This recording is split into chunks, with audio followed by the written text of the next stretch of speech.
Praise the lord. Good morning. మన ప్రభు అయిన యేసుక్రీస్తు పరిశుద్ధ నామంలో యేసుతో అనుదినము అని ఈ పరిచర్య ద్వారా ప్రతిదినము దేవుని యొక్క శ్రేష్టమైన వాక్యాన్ని వింటున్న మీ అందరికీ నా హృదయపూర్వకమైన వందనములు. నా ప్రియ సహోదరి సహోదరుడా, చిన్న ప్రార్థన చేసుకున్నాం. ఈ వాక్యంలోనికి మనం వెళ్ళే ముందుగా తరల ఉంచినట్లయితే, మహాగణుడ పరిశుద్ధుడైన మా తండ్రి, సకల ఆశీర్వాదములకు సమస్త దీవెనలకు కారణభూతుడా, ఈరోజు నాయన ప్రభా నీ వాక్యంతో మమ్మల్ని అందరినీ పోషించండి అయ్యా.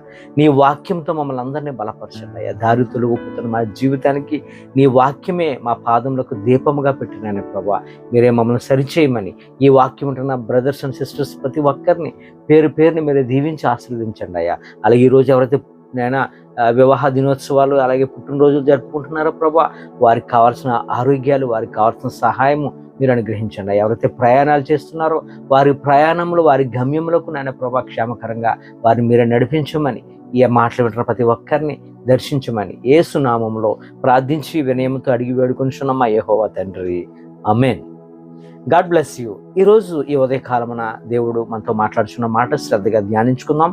అలాగే ఈ మాటలు ఎప్పుడైతే ఎవరైతే రికార్డెడ్గా నెక్స్ట్ టైంలో వింటారో వారిని కూడా దేవుడు బహుగా దీవించి పరిశుద్ధాత్మ దేవుడు వారిలో కావలసిన ఆయన యొక్క ఆత్మ అభిషేకంతో ఆదరించును గాక.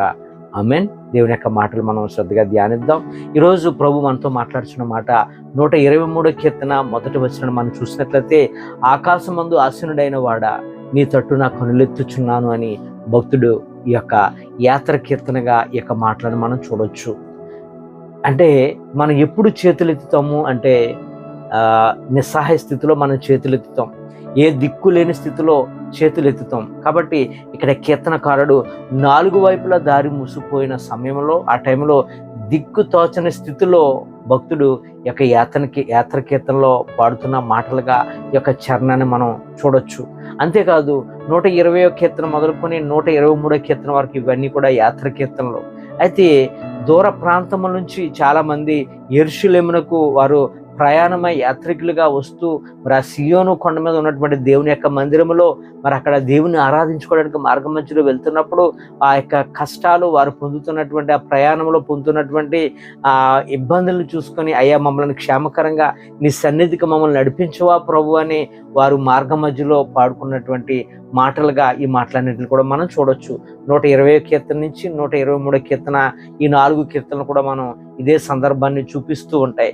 అయితే మనం ఒక్కొక్క కీర్తనని 120వ కీర్తన నుంచి 123వ కీర్తన వరకు కొంచెం క్లుప్తంగా మనం వింటే ఆ విషయాలు అందులో ఏమున్నాయని చూసినట్లయితే, మొదటిగా 120వ కీర్తన వ్యక్తిగతంగా మన పరిసరాలను, మన యొక్క ఉద్దేశాల గురించి మాట్లాడుతున్న మాటగా ఆ కీర్తనలో మనకి కనబడుతుంది. అలాగే 121వ కీర్తనలో మనం చూసినట్లయితే ఈ యొక్క వాక్యాన్ని మనం వ్యక్తిగతంగా మన జీవితానికి అప్లై చేసుకుంటే, లోకంలో నువ్వు ఎవరి మీద కూడా ఆధారపడొద్దు, ఎవరి సహాయం కొరకు చూడొద్దు అని ఈ యొక్క వాక్యాన్ని మనకి చాలా క్లియర్ కట్గా మనకు కనబడుతుంది. అంతేకాదు నువ్వు దారిలో వెళ్తున్నప్పుడు నీకు కావాల్సిన సపోర్ట్ అంతా కూడా దేవుడే నీకు పగలు ఎండ దెబ్బైలను, రాత్రి వెన్నెల దెబ్బైలను తగలకుండా దేవుడు నిన్ను కాపాడుతాడని మరి యొక్క వాక్యంలో కూడా మనం చూడొచ్చు.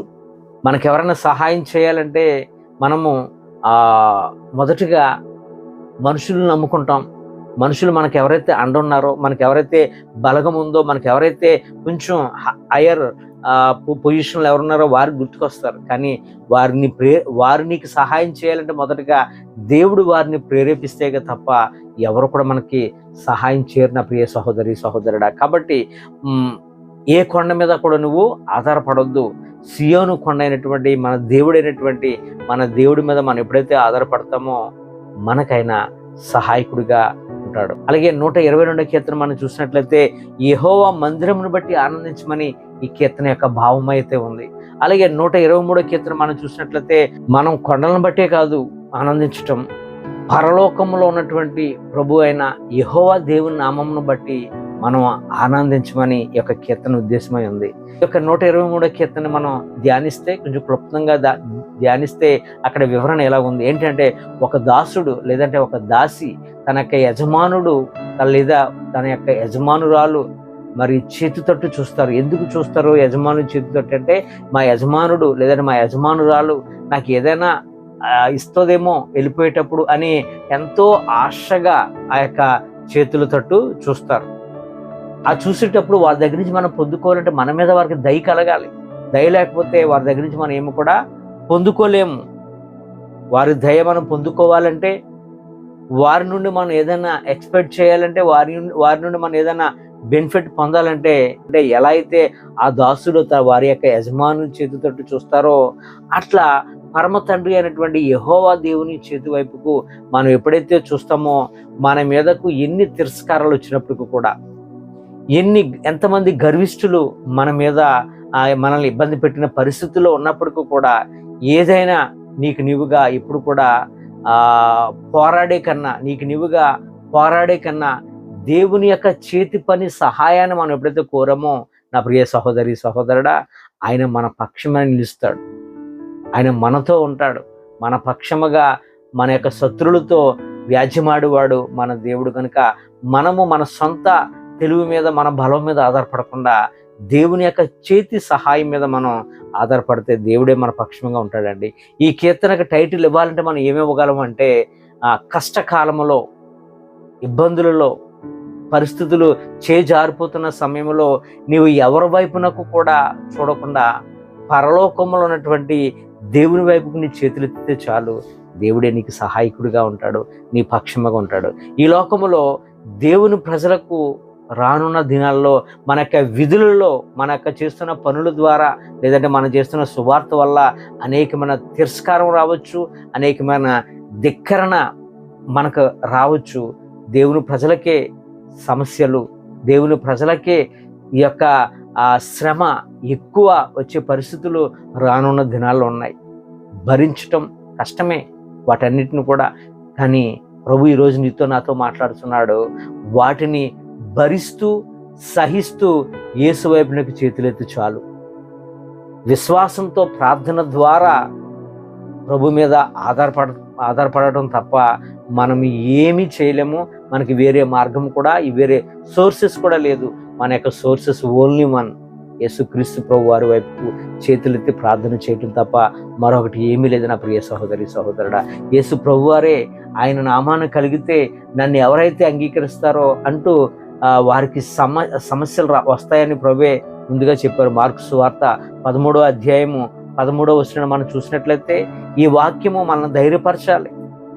కనుక ప్రభువు ముందు చెప్పిన మాట ఏంటంటే, నా నామము నిమిత్తము అందరి చేత మీరు ద్వేషింపబడతారు, అంతము వరకు సహించువాడు రక్షణ పొందును అని ప్రభు మనతో మాట్లాడారు. కనుక మనం భరించుతూ సహిస్తూ ప్రభు మీద ఆధారపడుతూ నిదానించి చూస్తూ ప్రార్థన పూర్వకంగా మనం ముందుకు సాగాలి తప్ప మన నోరుని ఎప్పుడు కూడా తెరవకూడదు. మన నోటిని ఎప్పుడు కూడా మనం కంట్రోల్లో పెట్టుకుందాం. మన నోటి నుంచి ఎటువంటి కాని మాట కూడా రాకుండా సహిస్తూ భరిస్తూ ప్రభు వైపు చూస్తూ నడిచిపోవడం తప్ప మరొక వేరే మార్గం లేదు. ఈ మాటలు దేవుడు మనందరి జీవితంలో నెరవేర్చి ఫలింప చేయను గాక. ఆమేన్. God bless you.